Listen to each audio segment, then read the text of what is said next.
നമ്മളിപ്പോ കാണുന്ന കേരള ഫുഡെന്ന് നമ്മള് പറയുന്നത്, നമ്മള് പഴയ കാലത്ത് നമ്മൾ ആഘോഷങ്ങൾക്ക് ഉപയോഗിച്ചിരുന്ന ഫുഡുകളാണ്. ഇപ്പൊ ഒരു സദ്യ, നമ്മൾ ഓണസദ്യ ഉണ്ണുന്നത് ആകെ ഓണത്തിന് ഒരു ദിവസം അല്ലെങ്കിൽ വല്ല മാരേജ് ഫംഗ്ഷന് മാത്രമായിരുന്നു പണ്ട് ഇങ്ങനത്തെ സദ്യകളൊക്കെ ചെയ്തിരുന്നത്. പക്ഷെ ഇപ്പൊ അങ്ങനെയല്ല. എല്ലാ ദിവസവും സദ്യയാണ്. എല്ലാ ദിവസവും ഇപ്പം നമ്മുടെ കുടുംബങ്ങളിൽ എടുത്ത് നോക്കിയാല് പ്രത്യേകിച്ചൊരു ഈവൻ അപ്പോൾ സാധാരണ കുടുംബങ്ങളിൽ പോലും ഫിഷും മീറ്റും എല്ലാ സാധനങ്ങളും ഉണ്ടാകുന്ന ഒരു നിലയിലേക്ക് വന്നിരിക്കുകയാണ്. കാരണം ഫുഡ് കമ്പാരിറ്റീവ്ലി ചീപ്പറാണ്. അതുപോലെ തന്നെ ബേക്കറി ഐറ്റംസിന്റെ ഓവർ ഇതായിട്ട് വരികയാണ്. നമ്മളിപ്പം വൺസ് ഇൻ എ വൈൽ നമ്മൾ ഫുഡ് എൻജോയ് ചെയ്യുന്നതിന് നമുക്ക് കുഴപ്പമില്ല. അത് നമുക്ക് എല്ലാവർക്കും ഒരു ആവശ്യമാണ്. നമ്മൾ ഏറ്റവും കൂടുതൽ എൻജോയ് ചെയ്യുന്നത് നമ്മുടെ എല്ലാ 5 സെൻസസും കൂടെ ഒന്നിച്ച് അതെല്ലാം കൂടെ ആക്ട് ചെയ്ത് ഈ ചെയ്യുന്നത് നമ്മുടെ ആഹ്, ഈ ഫുഡ് എൻജോയ് ചെയ്യുമ്പോഴാണ്. അതെല്ലാ ആഘോഷങ്ങളുടെയും ഭാഗമാകും. പക്ഷേ എല്ലാ ദിവസവും ആഘോഷമാകുക എന്ന് പറഞ്ഞു കഴിഞ്ഞു കഴിഞ്ഞാല് നമ്മളുടെ ആരോഗ്യമായിരിക്കും അവിടെന്ന് പോകുന്നത്. ഇപ്പൊ ക്രിസ്മസ് എന്ന് പറഞ്ഞു കഴിഞ്ഞു കഴിഞ്ഞാല് ക്ലബ്ബിലുണ്ടാകും, അസോസിയേഷനിലുണ്ടാകും ക്രിസ്മസ് പാർട്ടി.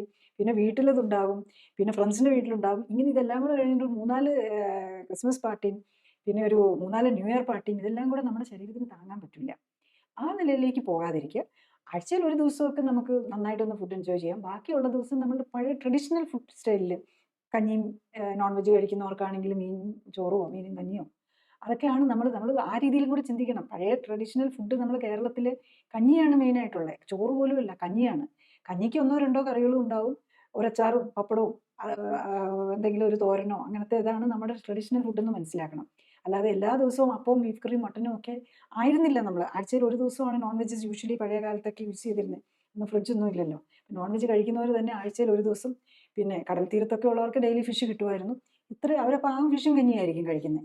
അപ്പൊ ആ രീതിയിലുള്ള ഫുഡാണെന്ന് പഴയ ഫുഡെന്ന് നമ്മൾ മനസ്സിലാക്കണം.